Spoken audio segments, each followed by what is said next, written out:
I think we're live. Yep, we're live, Jenny. We're gonna copy the Midnight Ride and say we're live, live, We're live. live. We're live. She always goes, "We're five, five, five." So funny. It's so Oh my funny. gosh. Anyways, hello. If anybody's in here, this is Jenny. She is with the Eclipsed Truth. I just linked her channel in the comment section. And I'm Allison. For anybody that doesn't know me, I am TCA Speaks. We do true crime and conspiracies, mainly cold cases. Mainly Harry Milligan is what my channel is about. And let me get with it here, Allison. It's been a while. We are going to talk about. We're just chilling. It's no big Yep. deal. Yep. What are we talking about tonight, Jenny? I want you to do the opening of this. We titled it "The Fallen World versus Your Eternal Soul," and I did that because Jenny, I've got a little feedback. Yeah, I know. Sorry. Is it better? Anything else opened? Yeah. Do you have anything else? I don't. Joe, you're gonna have to close that button. I told you can't. Close what button? Hey, navigator. Just so you have one more watch. I hope you had a good weekend. Allison, let me ask you. He turned his volume down. Does it still cause feedback? Just him having it open, even if the volume's off? If it's open and he's close to you, yes. Okay. Yeah. Sorry, Joe. It'll still. He said he just wanted to have one more watch, and yeah, he's so sweet. But yeah, we're in the truck cab, as you can tell. So he's like 2 feet from me. So yeah, that'll do it. Yeah. Well, anyway, I titled this "The Fallen World versus Our Eternal Souls," and I did that because I feel like whether you are a Christian or like universal spiritual person or another religion, what have you, or even just a conspiracy person or a regular person, like whatever your worldview is, whatever paradigm you live in, it seems like everybody knows or feels like we're at this precipice in mankind is, and we're on this sort of powder keg kind of feeling. And I think you and I are Christians. We're not shy about that, and we're not like, we don't think we're better than anybody, or definitely not perfect. I'm sitting here smoking a cigarette, so whatever. But I'm just saying, like, we know this, right? Me too. And so it's not even about that. These are personal things, and that's between you and your creator. So, but it's not even about that. The point is just that, like, whatever your worldview is, things just seem to be on this precipice. And I mean, you could be a financial person, like a Wall Street person or whatever. It's just like this feeling that things are about to blow. We're at this precipice of change anyway. And I chose from our worldview, our paradigm. And I called it the fallen world because that is, in my opinion, and yours, I'm assuming, that is what we're living in. This is not what God intended at all for mankind. And this does have real historical and biblical truth to it. It's when you look around the world and there's all these, and here's the thing, I'm going to skip back just a second, because you and I had initially talked about doing something about the New Age practices and modalities, I guess they call them. I think of that more of a medical term, but yoga, this and that, and witchcraft, divination, whatever, these things that people are really heavily involved in right now. That's kind of where our conversation started. And so I kind of wanted to show how that all began, where that all came from, and why there's a resurgence of it now. There's also, I think there's a Christian revival going on. I think there's a spiritualism. revival going on. Like, you know, it was, if you look back at like Madame Blavatsky and Aleister Crowley. Crowley. I was going to say something else, but you know what I'm talking about. Aleister Crowley. And so, you know, there was the spiritualism revival back then. That was late 1800s, early 1900s. You know, it actually went on a little bit more after that, 20s, 30s, something like that. And you know, Madam, or I could call her Madam Helena Blavatsky started Theosophy, and that's all wrapped up in like what we call New Age. And really, the thing of it is, though, it's really old age. It's like old age is now the New Age. Yep. So I thought I'm going to just go peel it back to the beginning as I understand it and know it. Well, And it, go ahead. Can we, you know, because this is you know, talking about Aleister Crowley, and this is true crime. You look at, we wanted to bring this into it because this goes in hand. Hey, Gladys, with Hi, the Gladys. true crime. I mean, look at the Lori Vallow, Chad Daybell case. Definitely. You know, Definitely. they did rituals on Oh, yeah. those children. Tyree was cut up and put over a barbecue, and they ate her leg. I mean, So both those that kids is were a ritual. sacrifices, The in my numbers. opinion. Yeah. Yeah. And here's the thing is, you see, this is a weird and sort of interesting thing. And I'm not talking about all Mormons, of course, and not like in a general, I'm not talking about like your good average Mormon that, you know, lives a good life and, you know, does the right thing in life. But from the places I've studied, and I'm talking people that have put, you know, 40, 50 years of study into this, they say that the Mormon church was built by witches to hide witches. Now, that doesn't mean your average Mormon, but I'm talking about the higher ups, you know?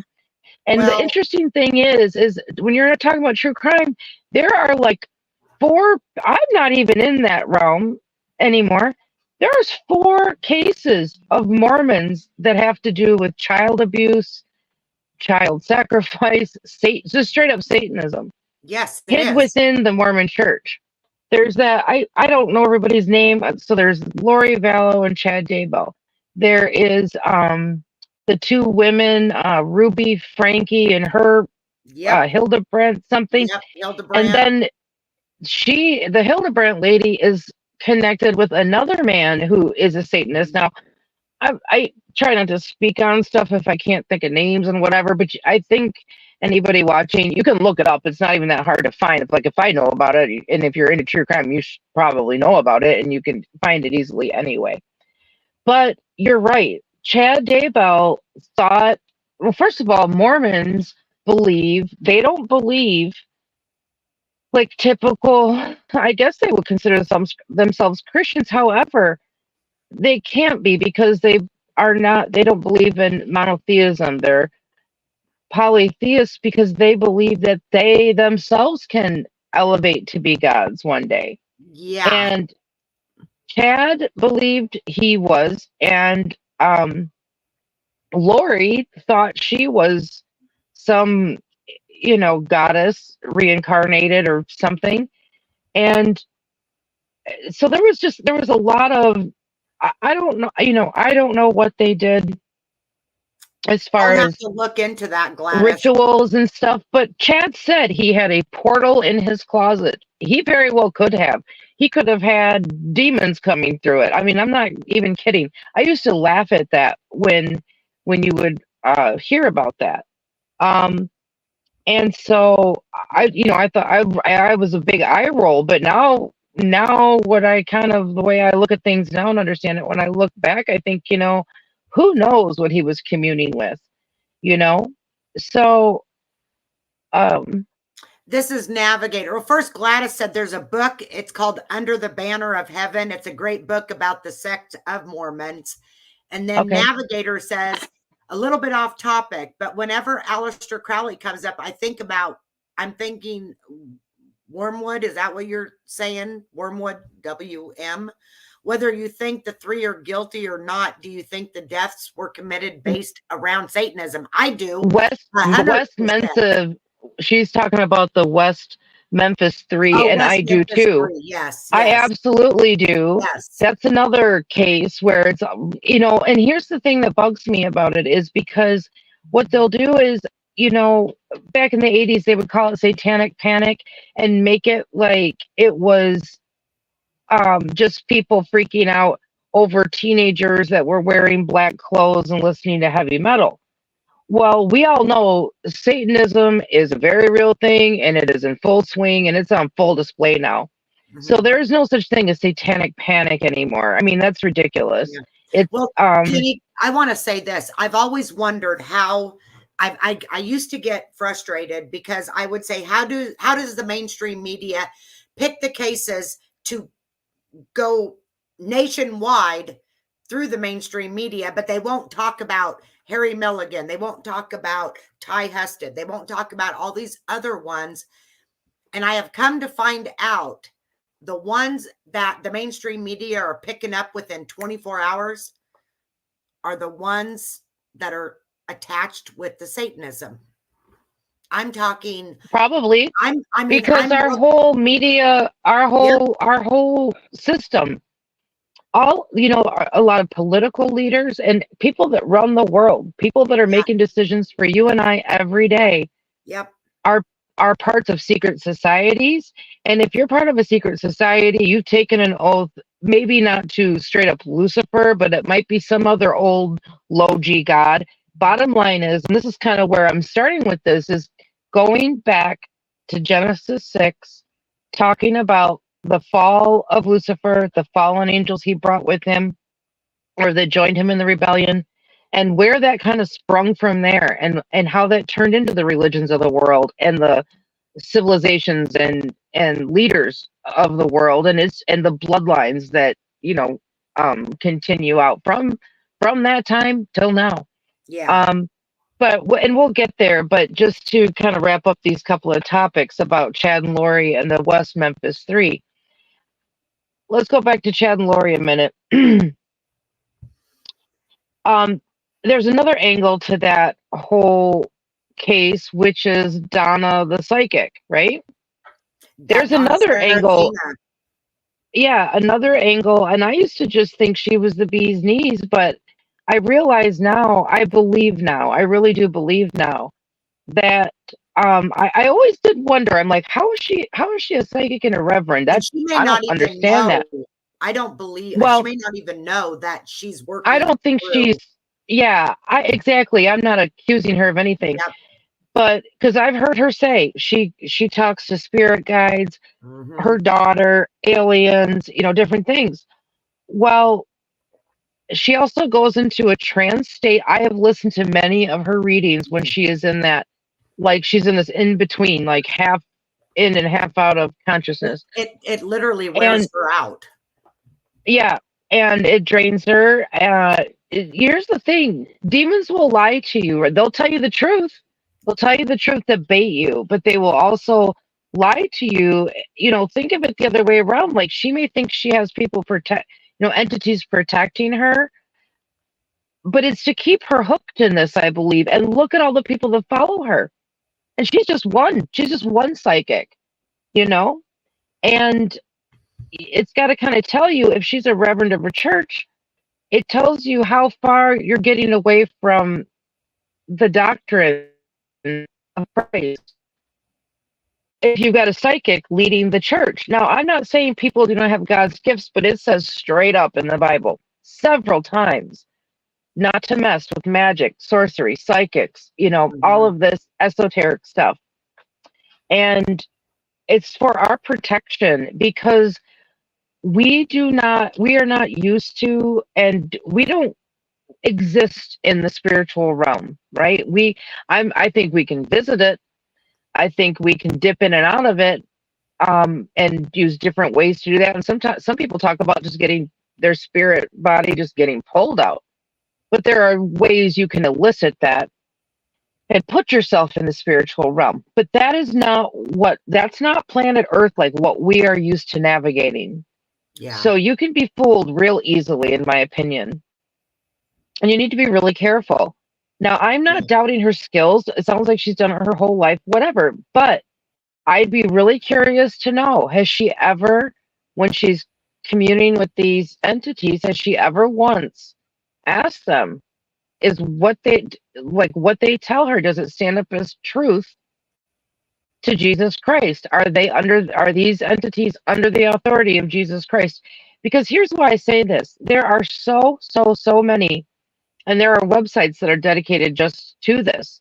Because for one example, there was a UFO researcher many years ago who noticed that MUFON was leaving out all of the encounters and abductions and stuff where people in their report said they called on Christ and it made the encounter stop and they never returned. And these people who were being abducted repeatedly through their life, and even generational, where the mother, grandmother, whatever, like had gone through this.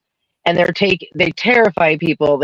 They're taking genetic material from them without their consent. They're being paralyzed in their bed and swooped up through the ceiling or through a wall. I have a friend who has gone through this for years. And I told her to say that. I said, next time they come and get you, ask them if they are under the authority of Jesus Christ. She did. And I think from listening to her, I don't think they're physically coming and grabbing her. I don't think she understands the difference, honestly. But I think they're pulling her spirit out of her body and taking her and making it seem. And she told me they're always dressed as doctors and nurses for some reason, and they look like humans. Are you talking about like aliens, UFOs? Yes. She thinks they are straight up aliens. I think they're demons. They're definitely or Nephilim, demons. However you want to put it. But they can change from human form to whatever. Well, here's the crazy thing. They present to her as humans. She told me this was the latest thing that happened to her. She it's like she'll just come to and she's in this certain place. It used to be like her room would light up, like your classic UFO abduction. Room would light up. She'd get paralyzed in her bed, and she would get levitated out of her room. She'd kind of black out, and then she'd come to inside the craft. Have you ever had sleep paralysis, Jenny? One time for just a second, it was just weird, but I never had any entities or anything like that. Well, I don't think mine was. I didn't have but I did have that sleep where I couldn't move. That was terrifying. Yeah. And it only lasted probably 15, 20 seconds. I thought I was half sleeping, I don't know. That was right. weird. Yeah. A lot of people report that, and we can touch on that too. Yeah. But anyway, she said that she was walking into this clinic and she had to fill out paperwork. Now that's scary to me because that's getting into agreement, right? You're signing something. You're getting into an agreement with an entity, and that gives them legal right to you. They're all about legality. Heaven has a courtroom. They have a legal system. They have a hierarchy. So does the kingdom of darkness. You better believe it. And we give them legal rights to us by going into agreement with entities, whether that's, practicing magic or it's, making yourself vulnerable by doing drugs or selling your soul or whatever, which it's actually not yours to sell, but that's a whole other thing. Well, anyway, she was filling out paperwork. She hands it to the receptionist, and as she's handing the paperwork, the hand that she's giving the paperwork in, the receptionist was a nurse, grabs her hand, like just catches her off guard, grabs her hand and hits her in the hand with this pen type thing, and it hurt. And she looked, and there was 3 dots on her hand. And jeez. And the nurse said to her something like, "Oh, well, that's just to relax you." And she's like, "Huh?" You got to remember, she's kind of like she's alert and aware and communicating, but it's confused. I feel like she's in the spiritual realm and it's confusing, but it looks like a doctor's office. These look like doctors and nurses and so forth. Well, anyway, Scary. she walks back into the waiting room, and there stands her son. Now they've pulled her little boy lives with her now, and now that's a whole other story. That is just crazy, crazy why she didn't have her son and why she has him now. So anyway, she has him now. And um if I get into all of that, you would see why there are doors open in these people's lives. Okay. So, but anyway, um so now her son's involved, and she's freaked out that her son is standing there because he's only like 5 or 6. Well, and she asked him, "Do you know these people?" And he said, "Yeah."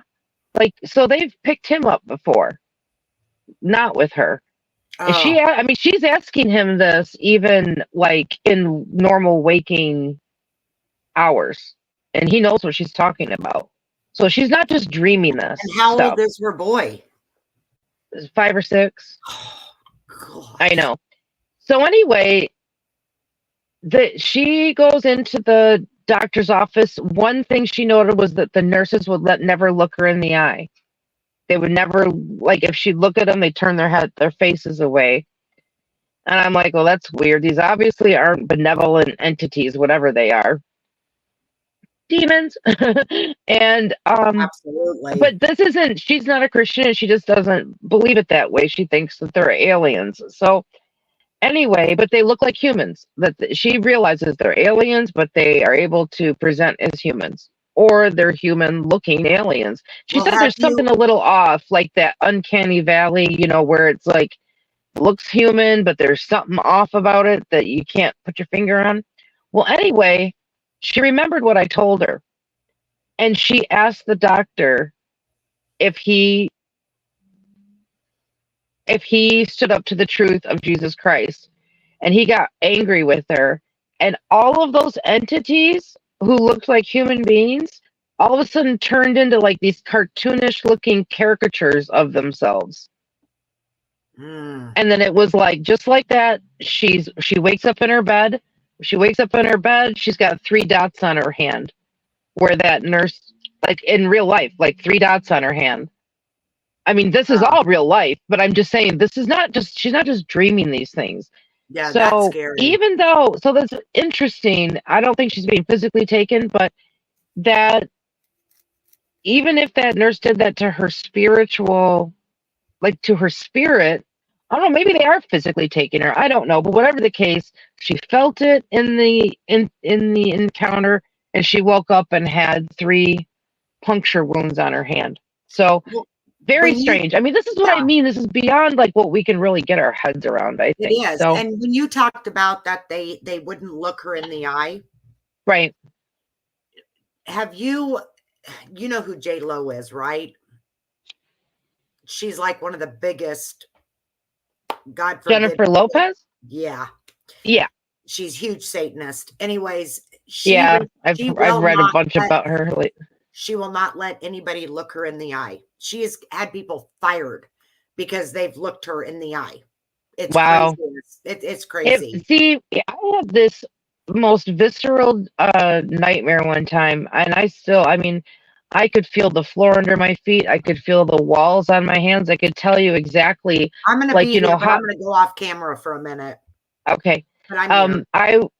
I woke up in a hospital. I was in a hospital gown, and I was all groggy and drugged, and was freaked out, and I started running out down this hallway, and I'm telling you, I could feel that cold linoleum tile under my feet. I could feel the painted cinder block wall as I'm going down the hallway, touching the wall.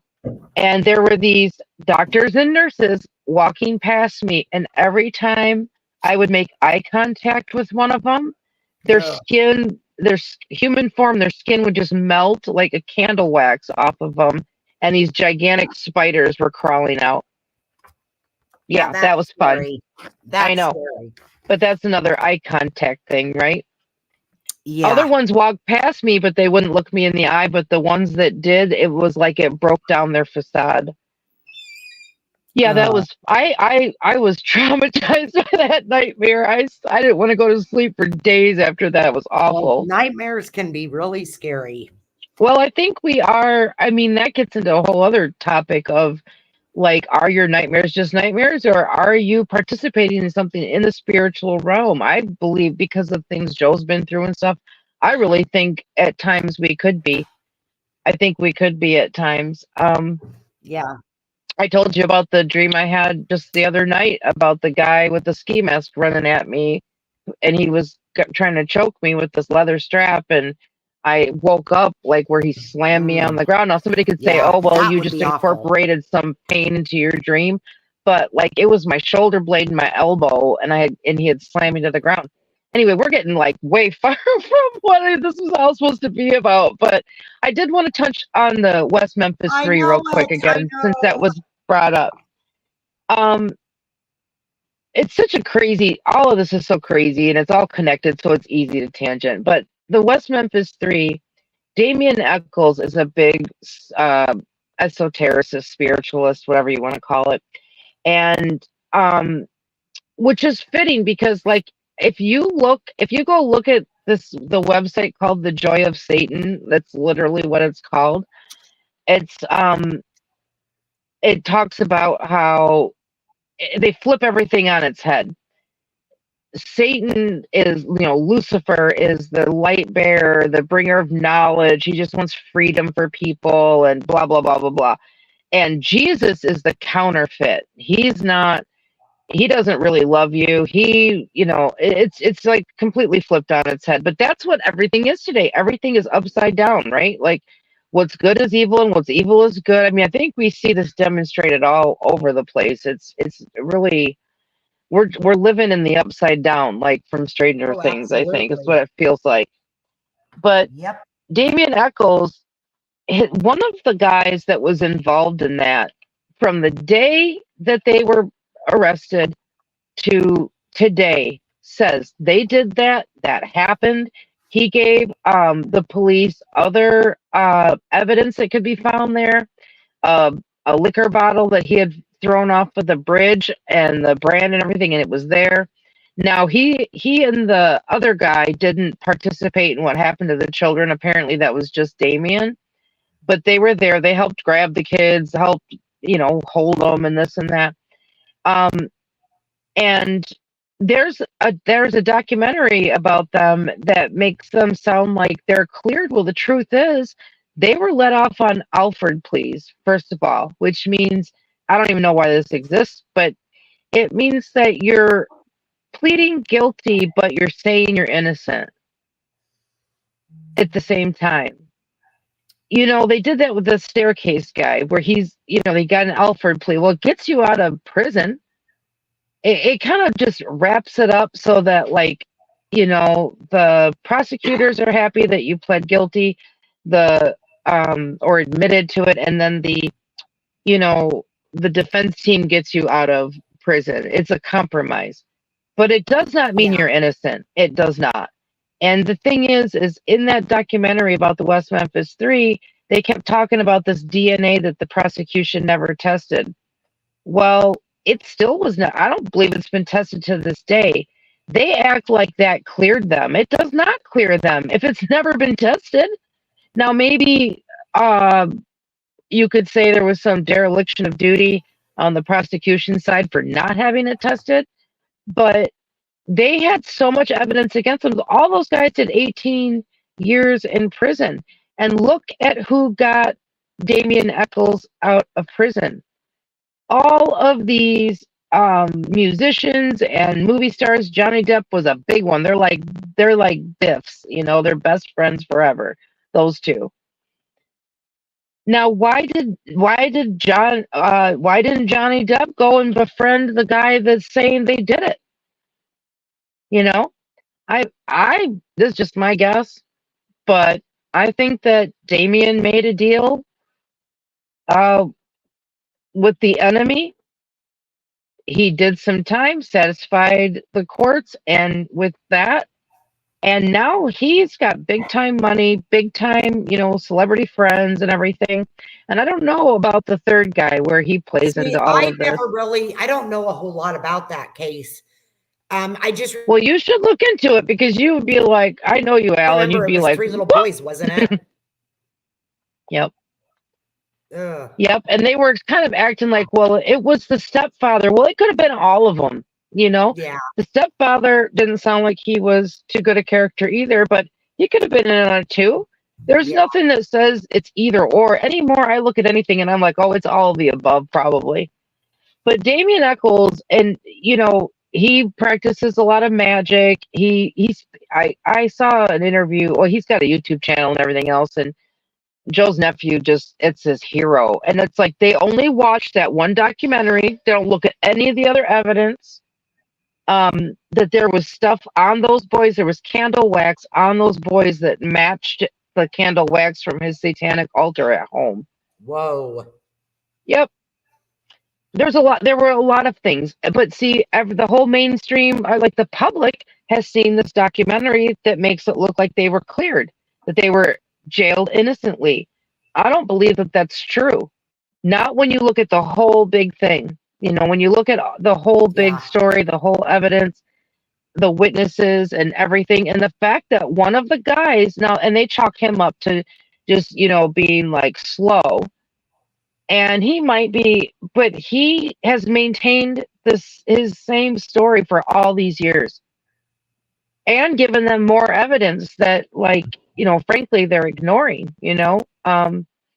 I think he even started working with a private eye because he just feels so remorseful that he was involved in any of that. But so yeah, there's definitely Satanism wrapped up in that.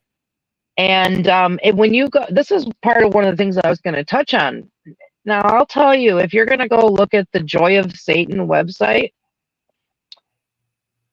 I would definitely say some prayers before you go look at something like that, because like it's just probably not a bad idea. Put a hedge of protection over yourself as you look through this, and I'll tell you, it'll make you mad because they blaspheme our Lord left and right. But when you look at I sent you some screenshots of it, but they have lists of they have so many things you can click on and get. I mean, anybody who's interested in any of this is the website to go to, because I'll tell you what, they teach you how to be a Satanist on there for sure. And in my opinion, they spiel a lot of blasphemy and lies. But what is in there is all these new age practices, all the stuff, all of it, teaching you how to do any and all of these, any kind of magic. There's I don't even know how many kinds of magic listed there. Have you ever heard of, what is her name? Tot Mom or something? She's like a huge social influencer, or whatever they're called. I Tot don't think Mom. so. Anyway, she lost a son not too long ago, and she's just a sweetheart. But Jenny, she was on her TikTok the other day and pretty much summoning, getting psychics to bring summoning in, to cast spells on people like her haters. Yeah, I quit following her. I that freaked me out. I'm like, this woman is the sweetest woman ever. Well, what she's showing you anyway. But then if she's doing that, I got away. That's not good. That's not good stuff. And that goes right into the new age. And that's kind of what I was gonna get at eventually, if we get on the topic at all. But is that sorry, I keep talking about all this other stuff. I can get back but it does tie in. It does tie in because I came out to the garage. What's that? There. Oh, I came out to the garage so I can smell. Hi, Gypsy. Yeah, my baby's here with me. Hi, baby. Oh, she's so cute. My goodness. Looks like she just lit. She got a little white lip. Yeah, looks like she just had milk. Yeah. But anyway, it does tie in because people start out innocently. They start out with yoga, then they go to crystals, then they go to chakras, Then they go to Kundalini Serpent. Then they go to astral projecting. Then they go to psychedelics and more astral projecting. Before you know it, they're communicating with entities that are not from this plane.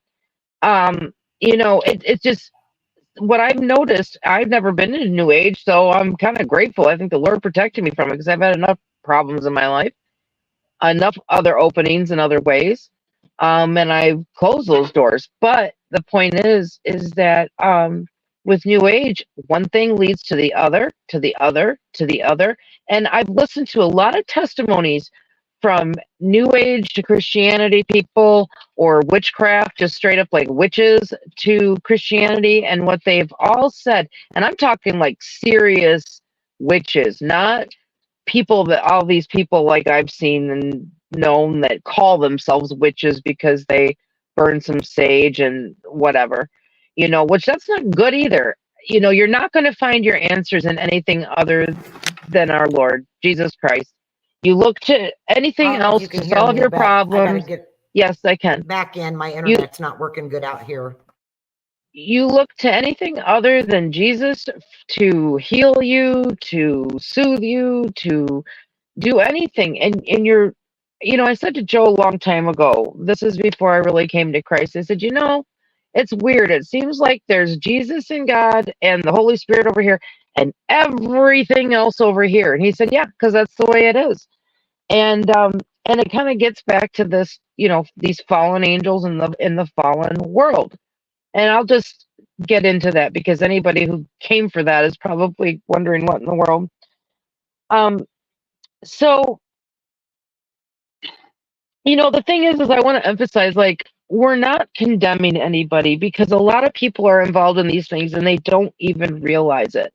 I've talked to people who have thought they do these different practices, but they believe in God too, and they're not compatible. They are not. If you spend any time in the Bible, you can just go on your phone and type in, go to like a Bible website or whatever, and type in scriptures on witchcraft or psychics or whatever. There are many that he says straight up, like, don't do it. Do not do it. Do not get involved in these things. And they are not compatible. Um, because now you're going to be talking to entities other than our Lord for advice or for comfort or for healing or whatever. And you're going to be lied to, misled, sucked in deeper. And on top of it, another thing a lot of these people have said is that they're like, well, I just thought I was practicing white magic. Well, there is no such thing. You practice magic, it all draws from the same well. You're dealing with the same entities. At first, they'll put on a nice, floaty, nice face for you, like a nice, kind, spirit guide face for you. I have heard testimony after testimony after testimony from people who have said it didn't take long before, number one, they were bored with what they were doing and it led to darker practices. And two, it did not take long before they were being terrorized by demonic entities. Like they were scaring them. One guy talked about waking up to this like white demonic creature crawling up over top of him on his bed and breathing in his face, and he said he felt saliva drip into his mouth, and he was a practicing warlock or whatever, and he said even people in the occult know that if something happens like that to them, to call on Christ and it'll make it go away. And that's what he did. He called on Christ, even though he was an occultist, and this entity disappeared. So, and that's kind of where I was starting at with my friend and the UFO experiences. But this isn't just with demonic entities or aliens. This is the cryptids. This is everything paranormal. I've come to the conclusion that all of the paranormal, whether it's Bigfoot, Dogman, ghosts, demons, aliens, poltergeist activity, whatever, it all is from the same team. Like they're all playing on the same team. And it comes from the Nephilim. If you look at Genesis 6, it's a very short verse, but it talks about um, it says, okay, it's titled "The Wickedness and the Judgment of Man," and it says, now it came to pass when the men began to multiply on the face of the earth, and the daughters were born to them, that the sons of God saw the daughters of men, and that they were beautiful. So the sons of God is not us. The sons of God are the angels. Um, and they took wives for them of all whom they chose. And the Lord said, My spirit shall not strive with man forever, for he is indeed flesh, yet his days shall be 120 years. And back then, people used to live a heck of a lot longer than we do now. There were giants on the earth in those days and also afterward. And when the sons of God came into the daughters of men, and they bore children, now the children are the Nephilim giants, those were the mighty men who were of old, men of renown. And that's basically where this all starts. And when you go back through all these ancient cultures, and I sent you a bunch of different pictures. Yep. You want me to bring any of them up? Which one? I've got the Book of Enoch here, and when you look at the Book of Enoch, and he is validated through Jesus, through the Book of Jude, and other places in the Bible, and it seems like it was common knowledge back in that time. This is, of course, before. Oh, that's Book of Jasher. Hang on, where is it? I've got the Book of Giants here. Mm-hmm. Book of Enoch. This is a good one. If you want to learn about the pagan religions and cultures and how they're all related and what the god was called, what the practices were, it's purely an academic book. It's called The Golden Bough. Okay. By James George Fraser. It's just purely academic, but he did an incredible job of putting together all of the, basically all of the esoteric and, pagan religions. And that's interesting. I don't know. I've got a bunch of stuff here. I found this in my my sister-in-law's basement, Wicca for Beginners. And yeah, we'll get to that. That's interesting. But anyway, so what they did was the fallen angels came down. 200 of them landed on Mount Hermon. Guess what else is on Mount Hermon today? UN headquarters. Why would the UN put a headquarters on a place where the fallen angels landed and took an oath? Now, they chiseled that oath into a stone, and that used to be on display at the British Museum. It's still in England, but they took it off a display for some reason. I didn't know that. I had no idea about that. But in the Book of Enoch, it talks about this, and it names the names of the angels and everything. And Enoch, here's something else to understand. There were two Enochs at this time. There was Enoch that was born of Seth's line. So Adam and Eve had Abel and Cain. Cain killed Abel, but then they had Seth. Their son Seth, and they go down his line. And seventh down his line, sixth was Jared. Now Jared had a son named Enoch, and that Enoch walked with God. By this time on the earth, it was crazy. It was like people were in total hedonism and everything else. And there was like almost hardly anybody that really followed God anymore. But he did. And God showed him a lot. And in the end, it says that God took him, meaning his physical body even. He didn't, have to go through death, on the human plane here. So it says here in let me just get back to that. So then also Cain Cain himself had a son named Enoch. And so you can say evil Enoch and good Enoch. And this is where confusion gets in. Part of my coming to Christianity was just researching that one thing, because I was like, it seems like there might have been two Enochs. This is weird. So I started digging into so much stuff, and I found out there were. Well, this is not something you hear in church, I would assume, right? Yeah. No. Like, did you ever hear that in church? I can't hear you, Al. You can't hear me at You all? don't have any volume. No, Really? you're muted. Okay, hold on. No, I'm not muted. Not muted. Nope. I don't hear you at all. I don't know if your chat can. But anyway, so there's two Enochs. There's evil Enoch and good Enoch. And the book of Enoch, the good Enoch, only is responsible for the first book. And part of what led me to this, because there was John Dee in the 1500s, and in his journal is the Enochian demonic angelic language, meaning fallen angel language. Jenny? And it's all these symbols. Jenny. Well, a very strange thing happened. Can you hear me now? No. Can you go out and come back in? Okay. You want me to? Yeah, you try it. Because I hear you. You want me to leave? No. Leave and then come back in. Okay. Okay. So you want me to click out and come back? Yes. Okay.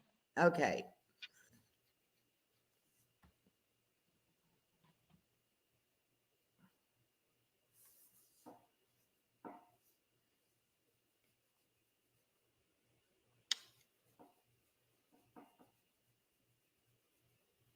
Technology, huh? There's Gypters. There's my Gypsy Maisie. I love you. I love you so much.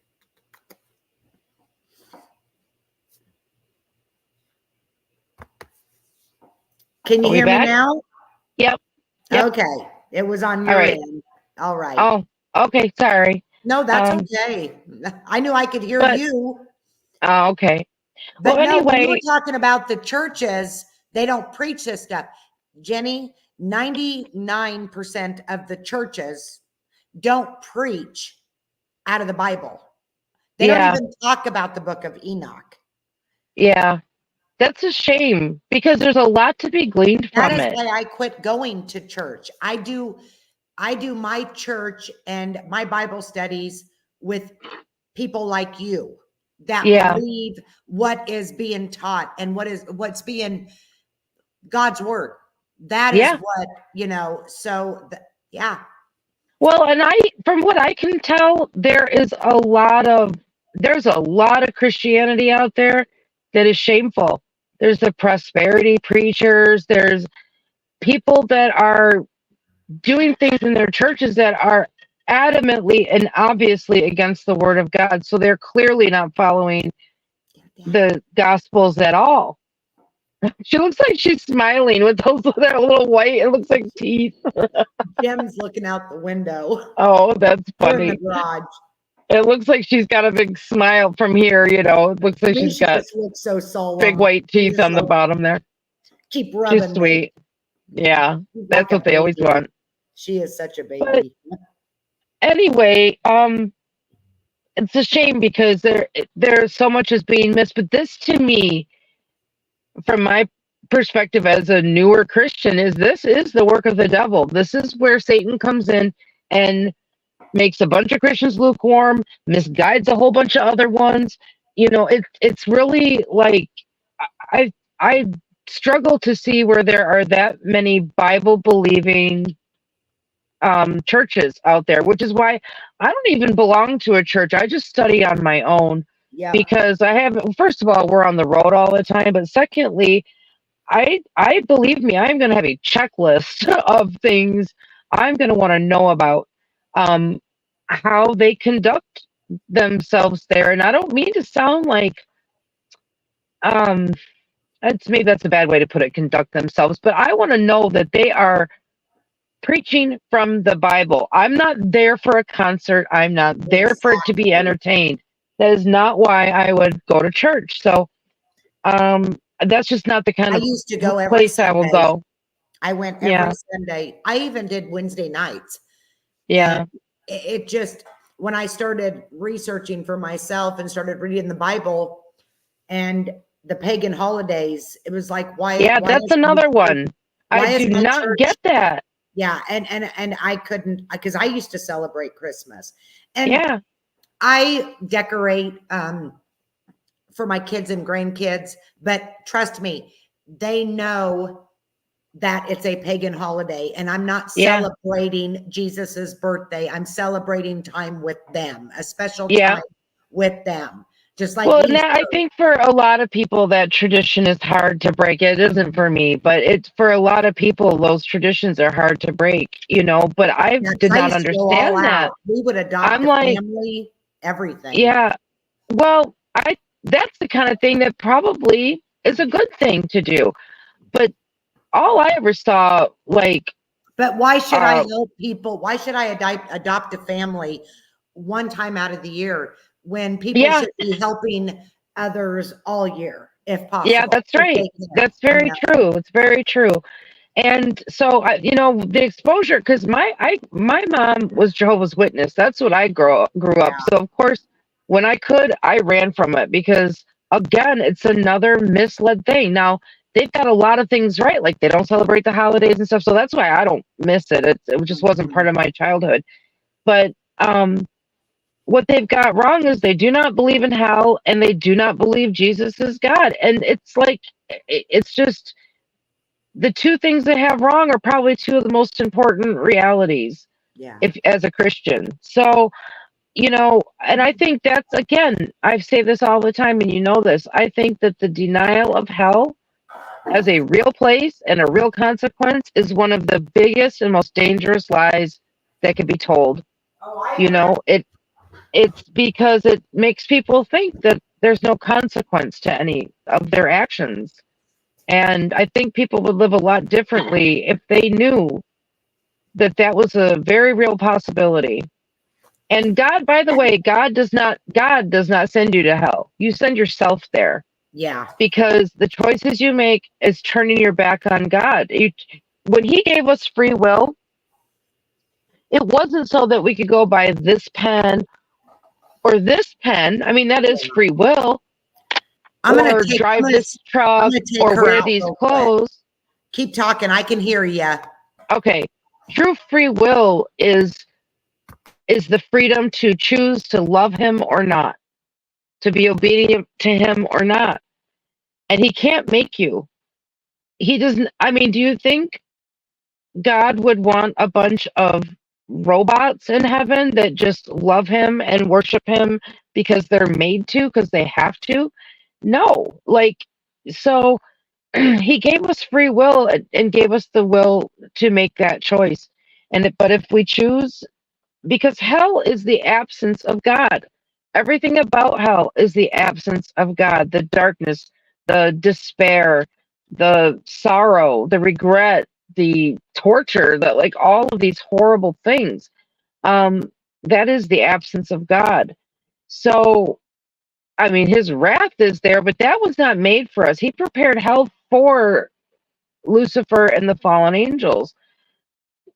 But because we are living in this fallen world and so many are choosing the fall, they're choosing the fallen side, um, we're putting ourselves there. So I just hate that thought that people think, oh, well, how could a benevolent God send you to hell? Well, he doesn't.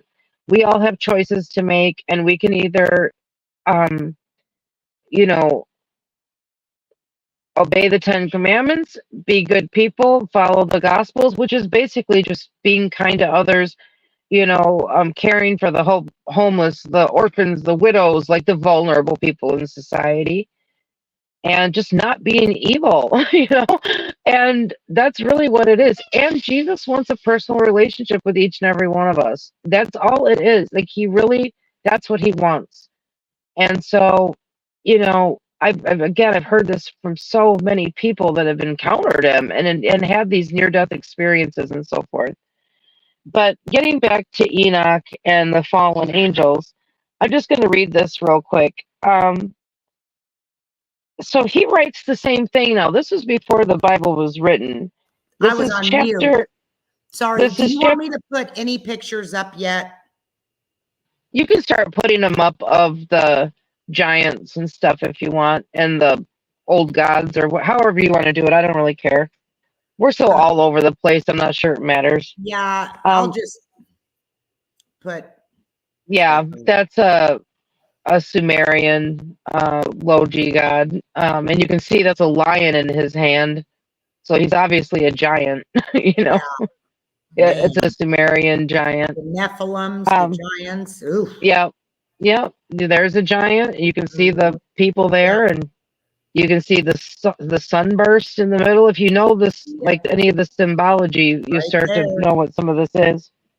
So anyway, it says here the same thing. And it came to pass when the children of men had multiplied in those days, were born unto them beautiful and comely daughters, and the angels, the children of heaven,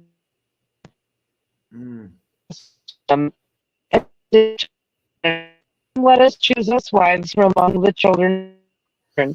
And Samuel, who was their leader, said unto them, I fear ye will not indeed agree to do this deed, and I alone shall have to pay the penalty of a great sin. And they all answered and said to him, Let us all swear an oath, and all bind ourselves by mutual imprecations, not to abandon this plan, but to do this thing. And this was on Mount Hermon. That is where the UN has headquarters now, at least one of their I one didn't of know their that headquarters, until you just said or one of their something. buildings. Yeah, Wow. crazy. And so, and these were the watchers. These were angels that were stationed around to watch humanity. And I'm not saying every one of them was evil, but they knew. You know, it's written in here where he talks about them making the choice to leave their estate, meaning they left their where they were supposed to be. Now that's some esoteric, like that's not good. They try to make that look like Christ there. You've got triangles, all seeing eyes, you know, the G from masonry, you know, they've got this all mixed up. I was just circling everything while you talk, so that way people yeah, you got sacred geometry, you've got it all going on in that picture. That's just it's all kinds of stuff. So that too, I wrote at the top, I said esoteric like a bitch. Since so much going on here. Explain this to me, Jenny. I know that the star, the eagles, I mean, the all-seeing eye, this is just witchcraft. Yeah, it is. The candles, the moon phases. The peace sign is actually supposed to be an inverted cross with the arms broken. So that's just a total blasphemy to Christ right there. That's what I didn't know that for the longest time. That's what a peace sign is. It's an inverted cross with the arms broken, and it's supposed to be peace. But that's the whole thing about Satanism, is everything is inverted. And we're living in a very inverted world. Look around. I mean, it's not that hard to. Yeah, it is. Evil Right is considered wrong. Good, and good is considered evil. Yeah. So anyway, so these fallen angels, I'm just going to try to cut through this. All of these angels, along with Lucifer, they went around the world to all over the world, not just in the Near East, all over the world. Why do you think we've got pyramids all over the world? Why do you think we have oral traditions all over the world of giants? And also these giants that were gods, Logi gods, that brought them knowledge and technology. You know, it's the seven sacred sciences is what they call it. And it's you know, mathematics, writing, astronomy, masonry, music, geometry, and I put alchemy, but I really think agriculture is probably it. Now, if you go by the Masonic, like the liberal arts, the list is a little different and includes logic and rhetoric. But what springs off of that, magic is a huge, huge part of this. This is what goes into all the secret mystery schools and what was all this secret hidden knowledge, esoteric knowledge, occult knowledge, whatever you want to call it, that was kept in the priesthoods. You had to be on the upper echelons or in the priesthoods to know this stuff. Your average person in any of these cultures didn't. Now, they all had to practice certain things um, to worship these low G gods. And this was part of the deal. This was part of the exchange, is where you might have had these kings who had daughters, and the fallen came to them. The kings wanted the knowledge. They gave up their daughters. They almost did it like a dowry. And they got secret knowledge and they got technology. And the thing is, it's like you got to remember the fallen angels are, I wouldn't say superior to us necessarily, but I mean, in ways that they are, but they are way more advanced than we are. So don't think for a second that they wouldn't know how to build the pyramids in Egypt or all over the world, or UFOs for that matter. There are so many paintings and reliefs on pictographs and petroglyphs and um, just throughout these ancient cultures that look like UFOs. And I believe what we're seeing today is either our craft that we're making because we got secret knowledge, and that goes back to Enoch again. There was I'm going to tangent and tell a little story, but my friend Tony has a show called The Confessionals, and he had a like special forces guy on a few years ago named Charlie, who opted to move out of the United States because he shared this story. Well, he was tasked to go on this mission. He couldn't say where it was. They had to take a boat there. They had to escort these scientists to go find a downed aircraft. That's all the information they were given.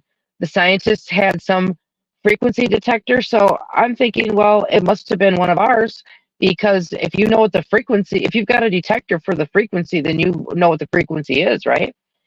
And Charlie says they get to this spot, and they were in mountains and kind of jungle. I'm thinking they were in South America somewhere, but they had to take a boat to get there. And the authorities of that country couldn't know that they were there. They had to sneak in and sneak out. So, I put but they I did. put Tony's link in the chat too. Oh, cool. Yeah, he's got a great channel. Yes, he does. So he gets the scientists, and they get to this downed aircraft, and he said it looked like an alien ship. It was nothing that we would normally see, but he said there were little signatures on it that he knew it was one of ours. He stepped inside, and all of the screens, he said he could tell by the equipment on the inside it was definitely ours. And his job was to go collect the data, dump a virus, and then burn it down with this phosphorus stuff that like would melt, because they couldn't blow it up. They couldn't blow the ship up, but they had to get rid of evidence. So they had to use this, I can't remember what it's called now, but it's this phosphorus stuff that just melted that equipment. And he gets up there, and he said it was weird because it reminded him of the movie The Matrix. It was that same colored green on the screen, and it was these symbols. Well, guess what? It's the same symbols that were in John Dee's journal from the 1500s, the Enochian demonic angelic, fallen angel language. This does not go in hand with the Enoch I told you about from the line of Seth. This goes to the Enoch of Cain, right? And that's books 2 and 3. And that's the other thing. This stuff has been mixed up over the years, but that's what Satan does. Confuses, deceives, lies, mixes things around. So you have to be really discerning, because when you get into books 2 and 3, it talks about magic and demonic language, or angelic demonic language, fallen angel language, just put it that way. And so anyway, he says to the scientist, he grabs his, because this dude knew like 7 languages, and he goes to his manual because he doesn't know what he's looking at. And the scientist, who he was kind of friendly with, he had done a couple missions with other missions with him. He says, um, "You're not going to find that in there in your manual." He's like, "How do you know what's in my manual?" He said, "Trust me, you're not going to find that in there." And he's like, "Why not?"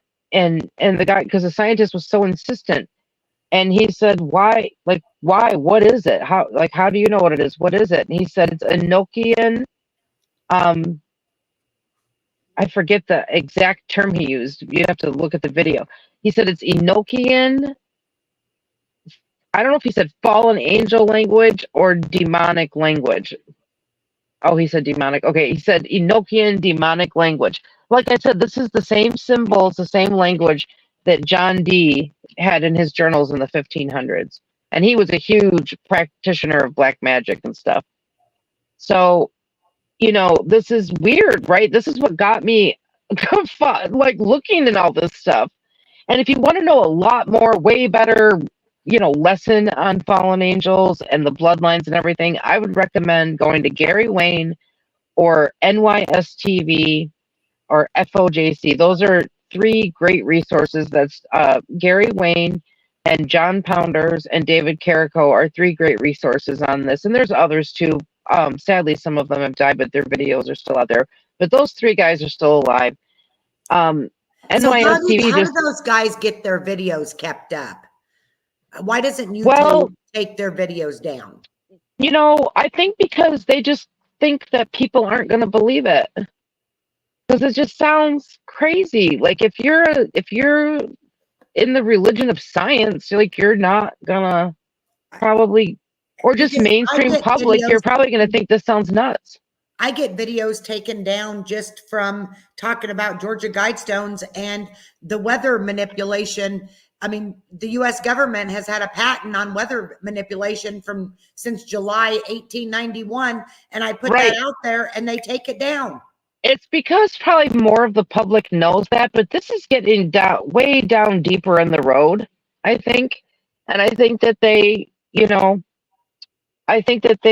count on people not buying it or believing it. And the other thing is, Allison, at this point, evil's not hiding anymore. Yeah, They're not you're hiding right. anymore. You're And they right. probably know that they'll get some people to go on that team just willingly, Yeah. because if you're promised certain things, technology, this, that in life, money, whatever it is you're searching for, or you want just to see in this country or worldwide, you're going to get on the one, New World Order chip in your hand bus, Yeah. which Yeah. I believe is the mark of the beast. I will never take that. They will have to chop my head off because I will never, ever take that. And you can take that to Me. the bank.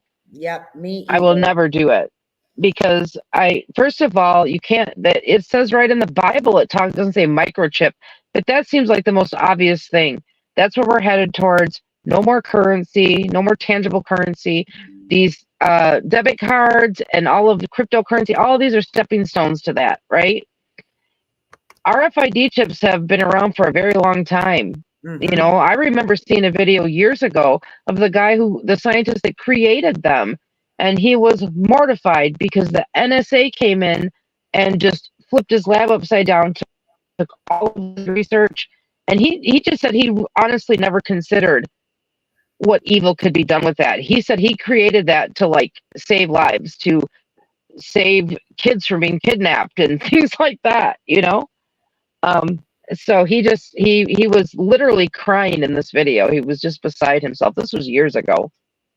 And that was my first knowledge of what an RFID chip even was. But the Bible says, this one world government will form, one world religion, one world currency. Look at what the Pope is doing right now. Or not right now, a few years ago, he brought in leaders from all the religions. And he says, "Oh, we all are under God." And there's pictures of them with their idols in their hands. Yep. A Buddha, a Hindu, this, that, the other thing. And we all, this is the beginnings of the one world religion. And it's, So I'm sorry, I'm just getting all over the place here. I apologize to anybody who's actually No, hanging in don't there with worry us. about it. But this is a result of the fallen angels going all around the world and helping to build up civilization by bringing these 7 sacred sciences to them. Now, I said king, so I probably wouldn't be a king, but there would be a leader of that culture, right? Um, yeah, that's a picture, that's a depiction or a relief, and that represents the owl represents Lilith. Well, She was in the isn't an owl in the Masonic, one of the Masonic? yes, Yeah, yeah. Lilith is she is in the Bible as Nama. yeah. She was a person, and she married Semyaza willingly. Now, a lot of these fallen angels, they just went and took the women they wanted.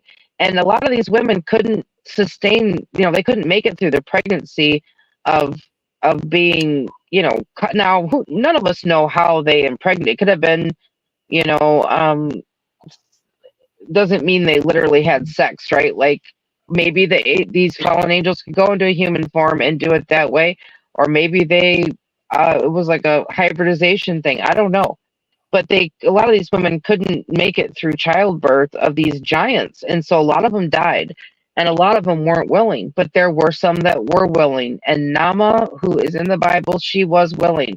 Think about the term namaste. You know what that means? It means bow down.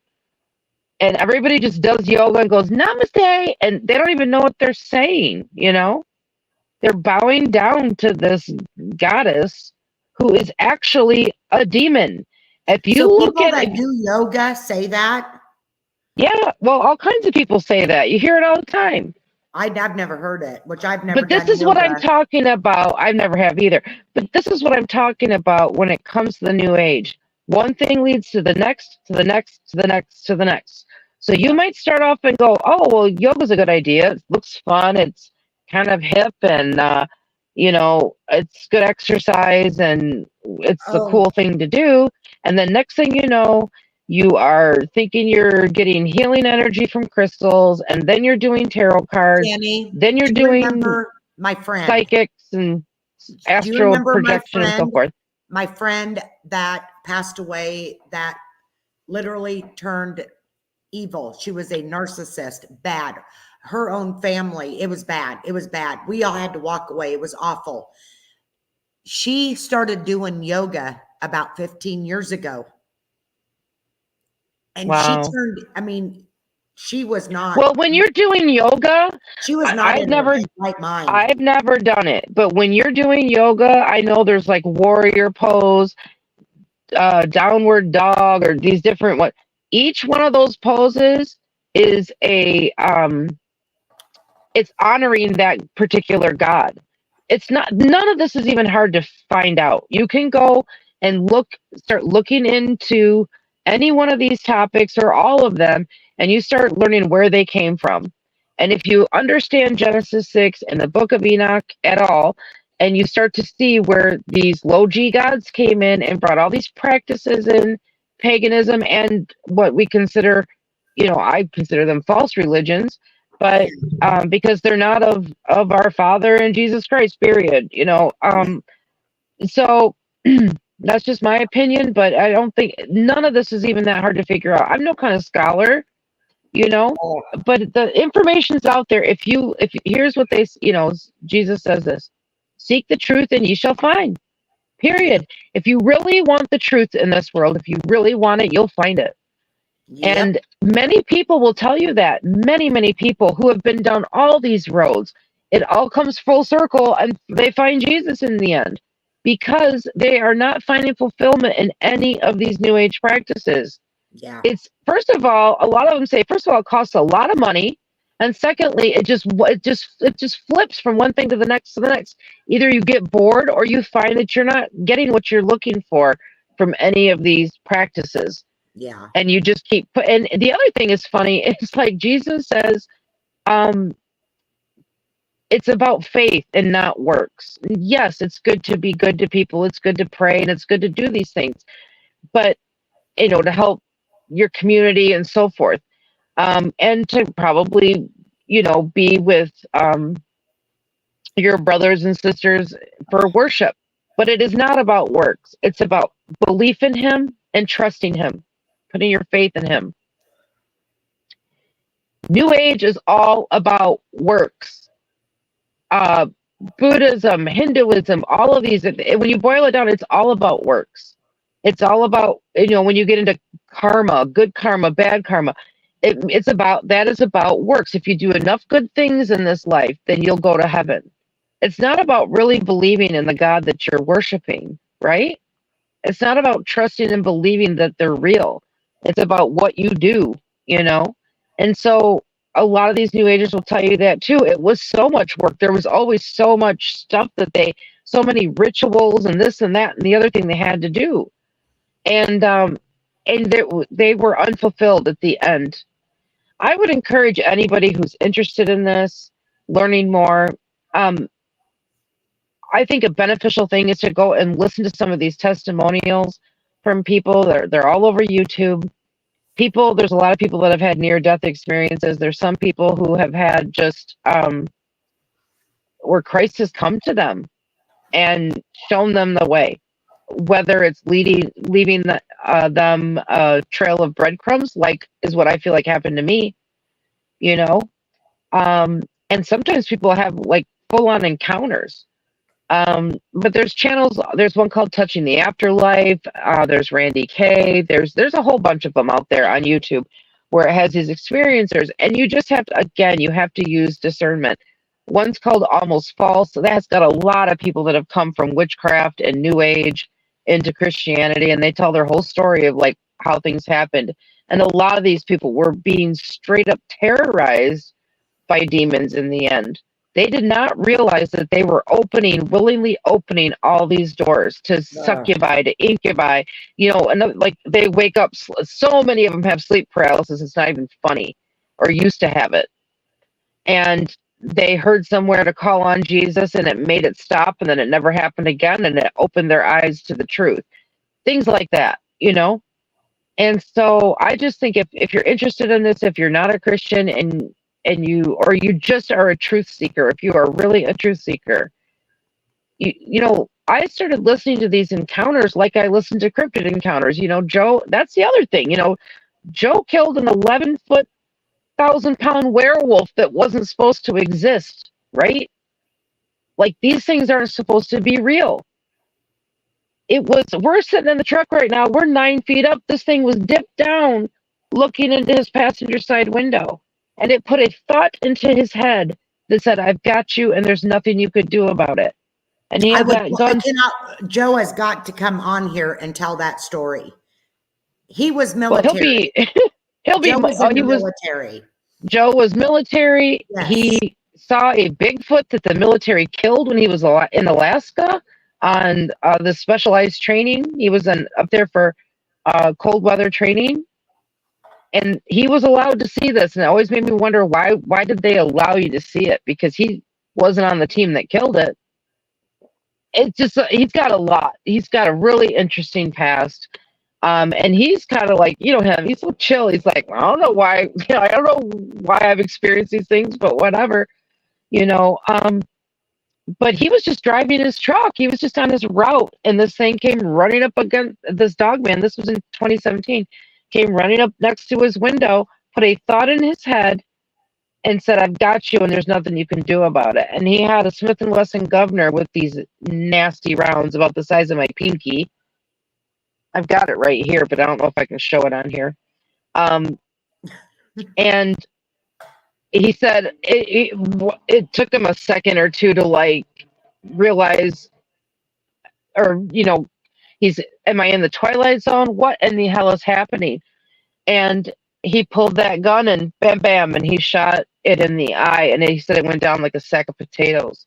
So this was, even though we believe this was demonic meaning what inhabited that thing. Now, I don't know where we ended up finding out, or he ended up finding out that it was I got that light out of my eyes, that it was a asset of Homeland Security. How crazy is that? Because they harassed him a year later and said to him, "You killed our asset." Because he shared a story on YouTube. The guy just transcribed it. He didn't even Joe didn't go. He didn't even share his name or anything. And they tracked him down. They pulled him over in Indiana. We live in Michigan. It's happened in Michigan. They pulled him over at a way station, and he was being held for federal agents. And he's like, "What? Like, I didn't do anything." So he's kind of thought, well, maybe it had something to do with, the truck or whatever. He didn't know, so he wasn't real worried about it. And they showed up, and they're like, "Well, you know why we're here?" He's like, "Actually, I don't. What's up?" And they ended up taking his phone and his he had a pistol that he hid, and then he had a rifle, which is mine now, but he had a rifle in here, and they took that rifle. They didn't find the pistol, but they took that rifle, and he didn't get it back for 5 years, and it was only because he started talking on YouTube about it. And they didn't even give it back to him. They broke into his truck and put it in there in a box. We went to get in the back of his truck one day, and he's like, "That's not mine, that box." He's like, "That's not mine." I'm like, "Well, what is it?" He's like, "I don't know. It's not mine." And I said, "Well, open and see what it is." And he opened it up, and that freaking gun was in there. I freaked out. I'm like, Well, I that means remember you telling me the story. You were that, panicking. yeah, I was, because I'm like, that means these guys were lurking around our property and broke, and you had to put his tailgate up just right to have it seal and everything. And it was how it was supposed to be. It was locked and everything. They broke in and put that in there.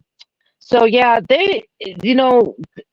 we we're very normal people, but we kind of live in the crazy, because not by choice, it's because these are the cards that were dealt, and we just deal with it. What I've always said in the last 4 years, probably 3 years, maybe 4, it is a very lonely world to be woke to what is happening in this world, because thank God most of my family believes like me. I've woke them up, but very few friends they don't want to comprehend what is happening. No, but they can't deny it. Because it's too, life is like, regular life is hard enough, and then you throw the crazy on top of it, and you don't even know what to make of it. You start to realize, you start to feel like just going to your job, is it just pointless? Like, what are we dealing with here?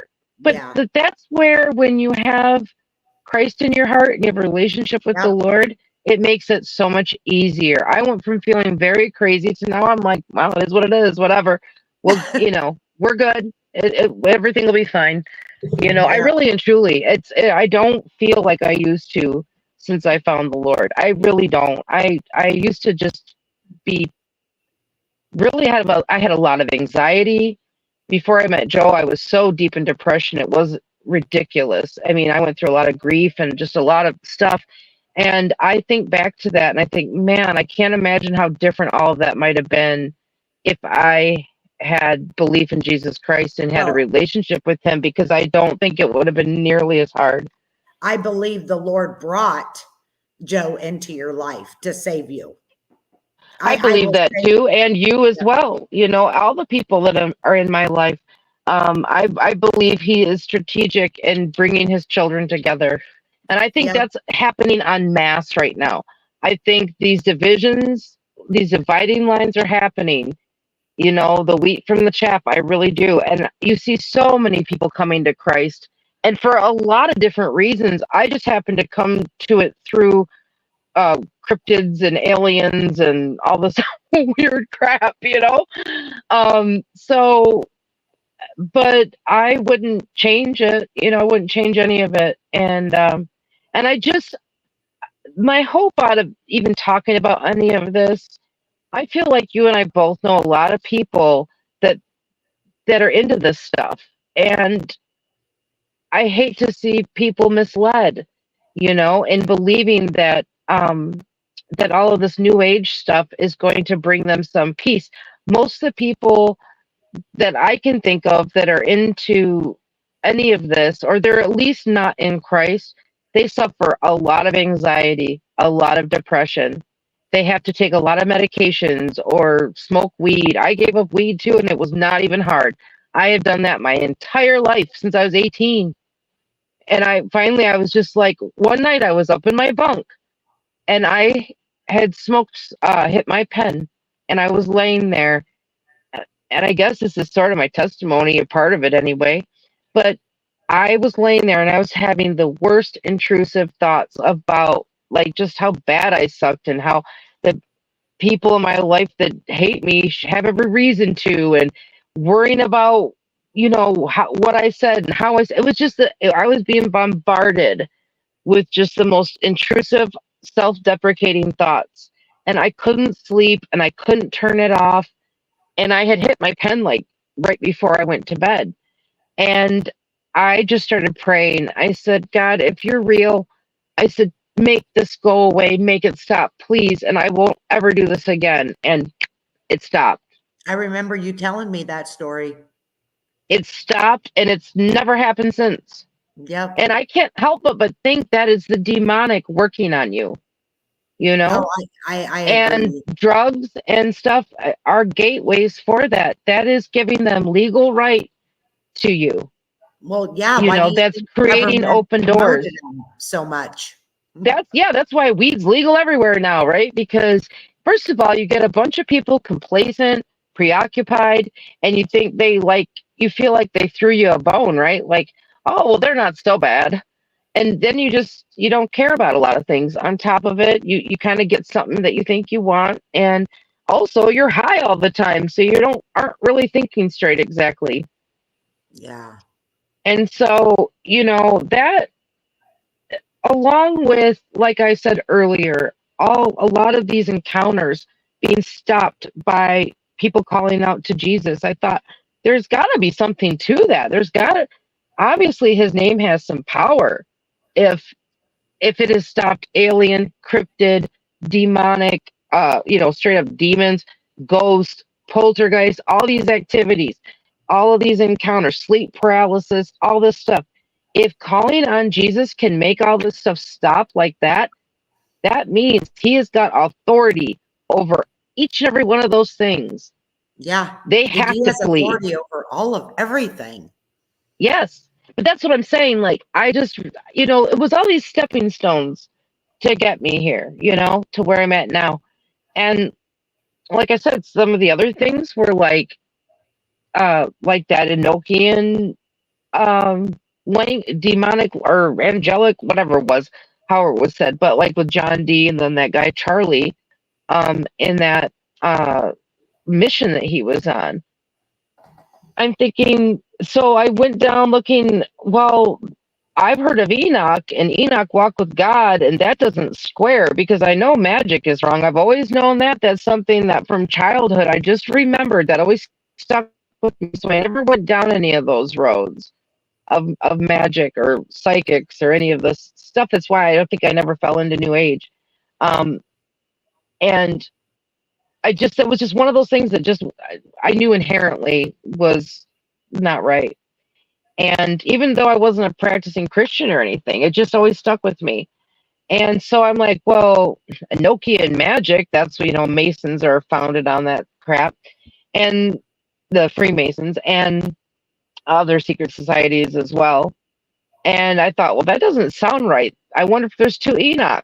So I started digging into that. And you wouldn't believe how limited, I mean, the people that have studied it have gone deep. And here's the crazy thing, though. You don't even have to go deep to find out. In Genesis, it goes to the family genealogies, which I think most people just skip over because it's like begot, begot, begot. And so you just like flip the page and get to the next thing of it. It's right there. It says right there that Cain took a wife and they had a son named Enoch. And then you go down Seth's lineage and it goes down a whole bunch of them and you get to it and it says Jared, begot Enoch, and Enoch walked with God. Right there, it shows you there's two Enochs. Preachers don't talk about that. Joe didn't even know that, and he's been to many churches over many, many decades. Yeah. And he was like, I didn't know that, So these are things that they do not address in churches today. It seems like they don't really talk about hell. They don't really. They definitely don't talk about Nephilim. And the Bible says, when all this comes to a head, it's going to be like the days of Noah. What were the days of Noah like before the flood? There were Yeah. giants and hybrid creatures and total hedonism and like I mean, look kind at of this. There's pictures all over the internet of yeah, the mountains, the yeah. all. I mean, it's crazy. If you go to the Mud Floods channel, there's a lot of stuff on there too. This gets into when you look at these ancient cultures, all the serpent worship and all of the dragons and look at that creature right there. Well, wait, You I was know, going to show this. Look at the giant skeletal yeah, remains. yeah. Which Now I creature? wasn't This one? sure the one, yeah, there's an angel or Anunnaki, whatever you want to call it, Sumerian Okay, hold on. angel, and he's got that trident and he's going after that other creature with wings. The face on Are you that talking thing about is this one? horrifying. Yeah, and it's got Yeah, hands. yeah. This beast has hands. Joe's werewolf had hands, or dog man, whatever you want to call it. It had hands. Ugh. And there's a lot of symbolism in these reliefs. These are ancient Oh, Sumerian gee. reliefs. Yeah. And there's the trident, there's all sorts of stuff you go through it. Oh, this was just I showed you these are just Yeah, see, 20 I of didn't many know. I had no idea different all types these of different witches. ones Yeah. existed. There's all kinds of different stuff. Those are just alchemical symbols. But this is the thing, this secret esoteric knowledge and all of this, um, it's all about symbols. You know that, Allison. Oh, The yes. Freemasons, all these secret societies, and they all ascribe to these fallen angel secret knowledge that was traded. Is this a tornado? Yeah, yeah. So what is this And picture saying? I just took it as this is um, this is some witchcraft going on, and maybe he brewed up I don't really know. I just thought it was Maybe, interesting. well, I was talking about the I weather don't think he's getting manipulation. swept up, but I think he Well, probably maybe he created it. I don't really know, to be honest. I just thought it was an interesting picture. Well, what I'm saying though, I was talking about the weather manipulation earlier. Right. Maybe it's not the government doing the weather manipulation. Maybe it's these witchcraft people. You never Very know. well I don't could know. be. But Yeah, they're not mutually exclusive. The government's full of this crap. yeah.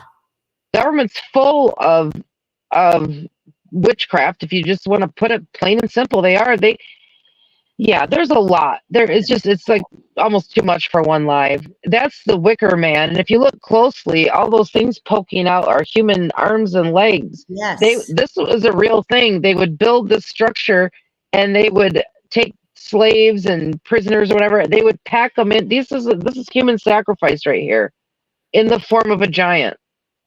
And this is the thing. When you look at all of these old religions, and especially like the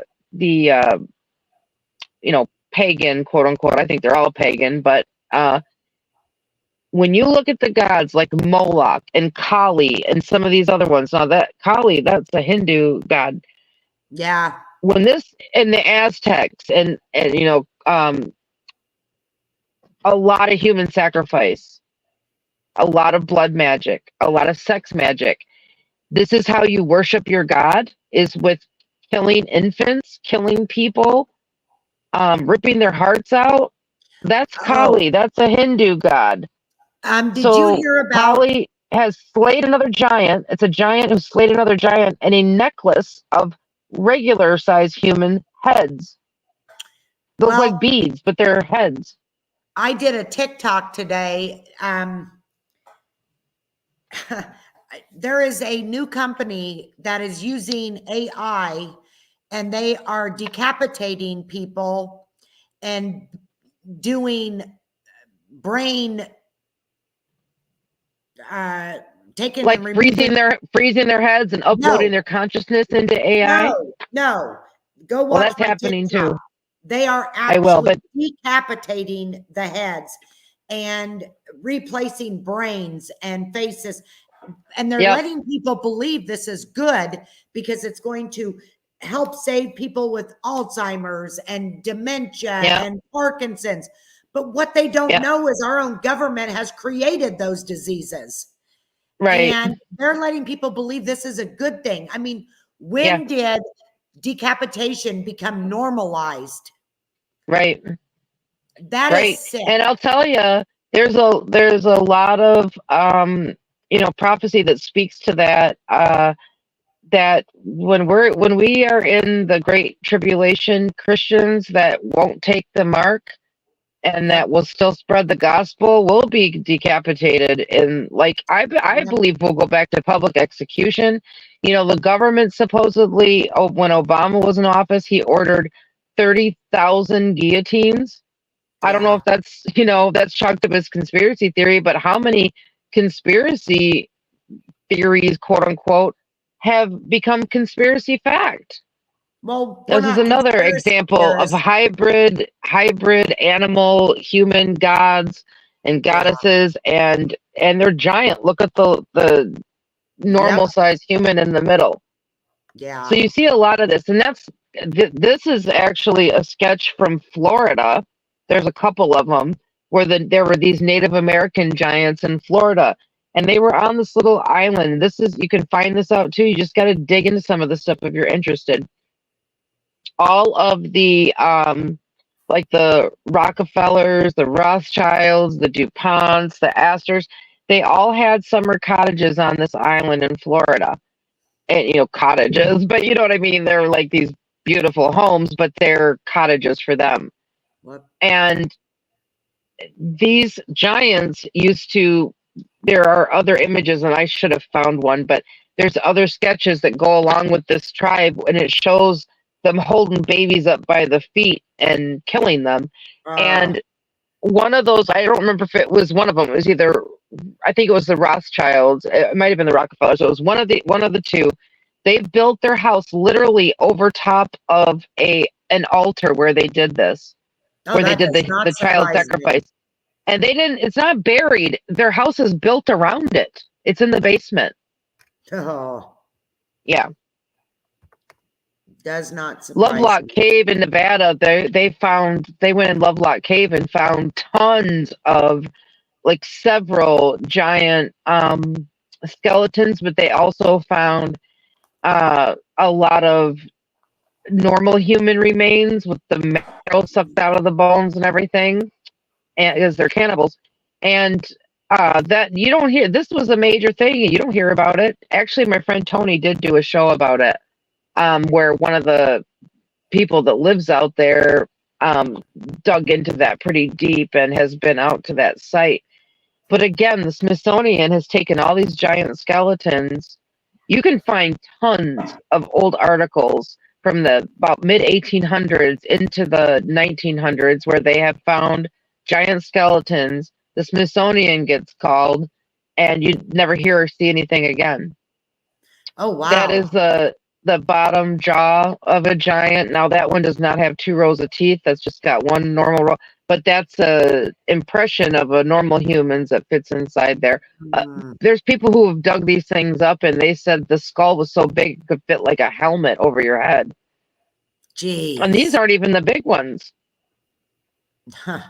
I would recommend you go to. I know you have Al, but anybody listening, my friend John Bell, he's a good friend of ours. He has a channel called the Harbinger Report. Yep, I will put that in here.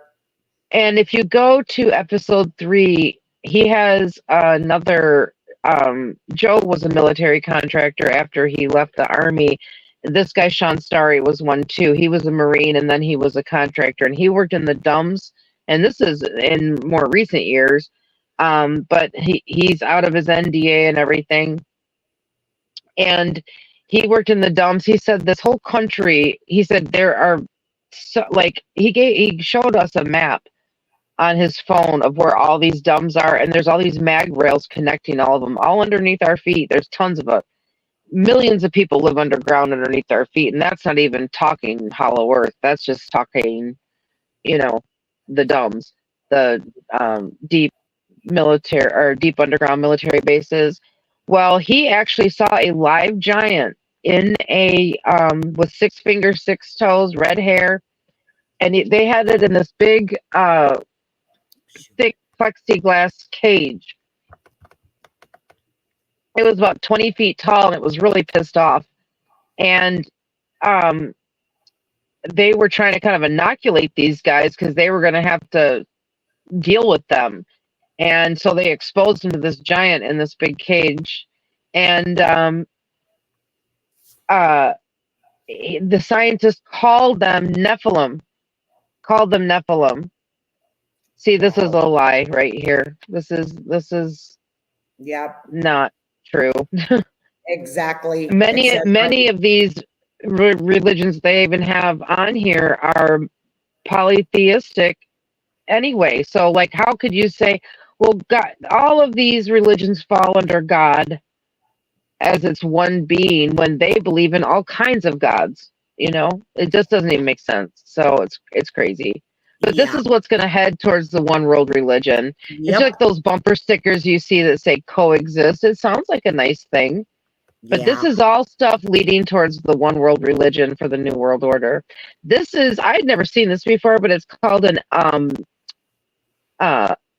Enneagram personality test. Oh, I put a space in there on accident. Personality test. They are doing these in churches. What? This is all sacred. This is sacred geometry. This is right in there with astrology and divination and all this kind of stuff. Ew. Yeah, yep. So there's a lot of the New Age being melded in with Christianity, and it's not right. Yeah. Now we're getting This is into some Oh, you want to go back to that? no, I was just gonna say, you see, even in the Muslim, this is obviously a very old painting, and it's supposed to be of the jinn, and they're winged, they're chimera, half animal, half human, and there's snake worship. There is snake worship and dragon worship, so serpent worship, all in Yep. so many cultures. Do you ever ask Well, yourself why look, that is? it's in the World Health Organization. Yeah, It's in pharmacies. It's in hospitals, that's the ambulances. caduceus. And do you know Yeah, what? registered nurse. Whoa. Right, that's an old pin. That's the caduceus. And when you look at the caduceus, you know what that means? What that stands for? That's a symbol for Apollo. So when a doctor takes an oath, the Hippocratic oath, they're taking an oath to Apollo Yeah. or Apollyon, which is Yeah. basically Lucifer. These are just some old some petroglyphs, some pictographs of giants versus monsters. Yeah. And you can see the little people So next to this him and would one be dead like guy. Dog Man. Oh, that's probably more like a Sasquatch or something. And by the Huh. way, that scientist that told Sean, sorry, that the giant was a Nephilim, he also told him that Bigfoot were just a wilder, smaller version of Nephilim. So they've taken Nephilim DNA, mixed it with animal, but even the Book of Enoch it says in there that the Nephilim combine their DNA with everything, with humans, with plants, with animals, with everything. Because the whole point is to corrupt God's creation. Yeah. You got to remember the Nephilim rebelled against God, so they're trying to collect as many of our souls and corrupt as many of us and corrupt the Lord's creation in every way possible. You've got to remember the devil uses any and everything possible to come after us. Oh, And absolutely. yeah, this is spiritual Satan. This is from those are screenshots from. Now, Lucifer is the same as Beelzebub, is the same as Baal, Baal, like Baalbek in Lebanon. That's named after him. You look at a lot of these, old city names, and Baal worship was huge, and um, it's Lucifer. It just is. I mean, Absolutely. it's not even hard to find out. That's Oannes, again, a fallen angel. You notice how they always have the pine cone and the little bag. I think Yep. this was to have something to do with the knowledge. The fish hat, that's where the Pope gets that. Yep. I think it's called a Midas hat or something. I can't remember, but that's why the Pope's hat is shaped like that. It's after this character here, who is also there's another in another culture. He's called Dagon, but he came out of the water and brought knowledge and blah blah blah. And they worshipped him. But these are all fallen angels, and this to me goes into explaining how they survived, how they survived the flood, how some of them survived the flood because they could live. They were partly aquatic entities, Huh. and like with the women they took, the women that they took as wives that they found beautiful, the ones that went along willingly, like Nama, she became Lilith. And she was changed willingly so that she could bore these children to Semyaza. And when the Nephilim die, because the Lord told them, he said, when they were trapped here on earth, they were no longer allowed back in heaven. And so when they would die here, their spirits were trapped here. And they're constantly looking for someone to inhabit. Or a way to influence or corrupt humanity. And so that's what a demon is. A demon is the disembodied spirit of the Nephilim. Isn't that crazy? So they are not always, they're not always like ethereal. Like a demon's not always going to be like invisible. It can inhabit humans, animals, objects. That's why you have haunted objects and things like that. Yeah, it is crazy. And I just think the world is way weirder than it isn't. And we've just been born into this spiritual war that we didn't know anything about. We haven't been taught anything about unless you seek the information out yourself. This is not mainstream stuff, but it is reality.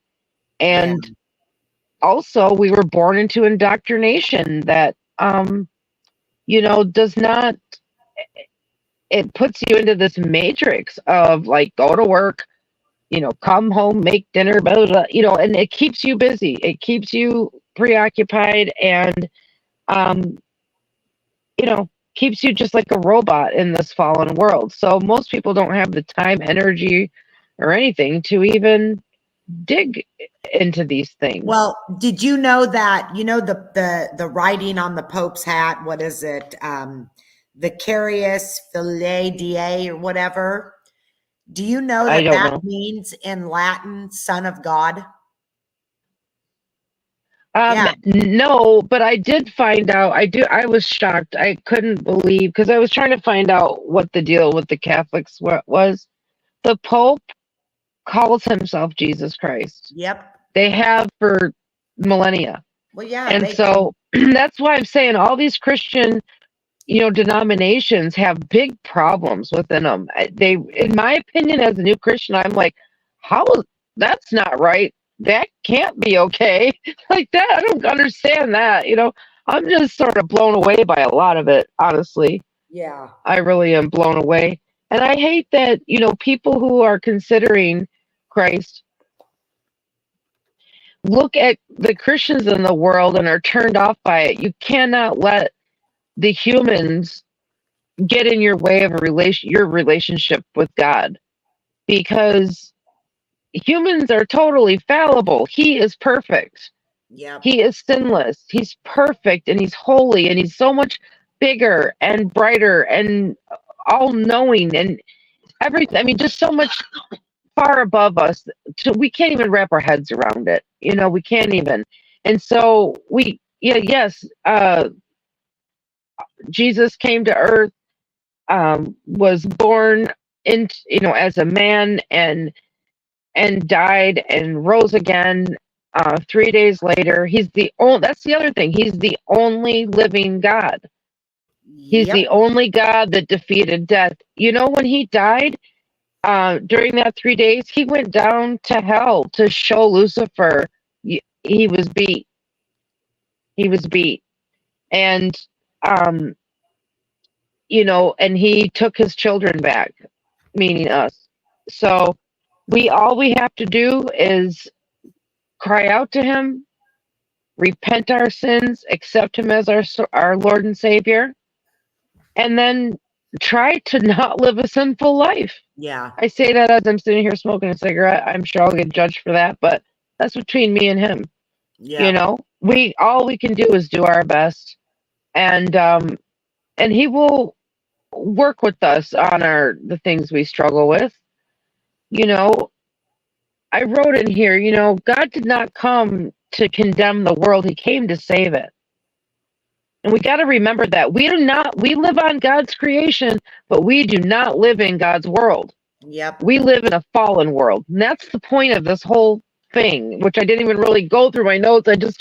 We just started talking. But Well, that is it's really the point, is that yeah. we live I in a think we fallen got world. our point across, Jenny. I mean, Once you understand that, because yeah. that's kind of the avenue in which I came at all of this. Hmm. And I remember hearing David Carrico say, like, once you understand Genesis 6 and the fall, it helps make a whole lot of other things make sense. And I agree with him, because I was like, oh my gosh, finally, Christianity makes sense to me, even though I didn't really study. I kind of ran from it, to be honest with you, because Yeah. it just seemed so corrupt. But I was judging Christ by humans, not Yep. the other way around. You know what I mean? And so it was really the wrong approach. But again, the devil wants you to do that, right? Like, the devil wants you to doubt him, and you know, Exactly. and so I just hope that if this plants even the littlest seed for one person, that's would be wonderful, because I just know I am a much happier person, a much more grounded person, I don't have the anxieties and depression and, all kinds of struggles that I had before.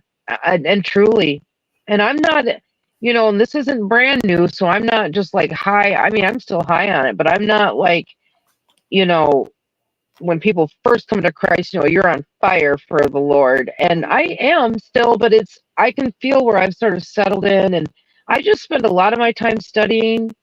And you can never go wrong if you live your life by the gospels of Christ. You're not gonna live a bad life.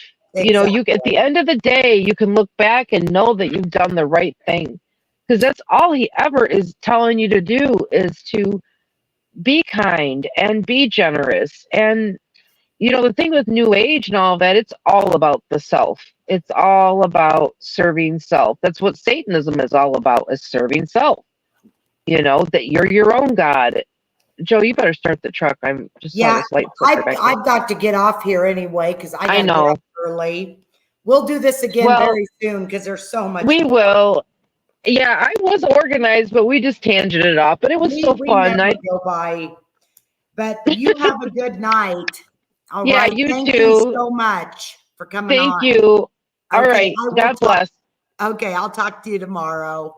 Sounds good. Good All night. right. Good Bye. night.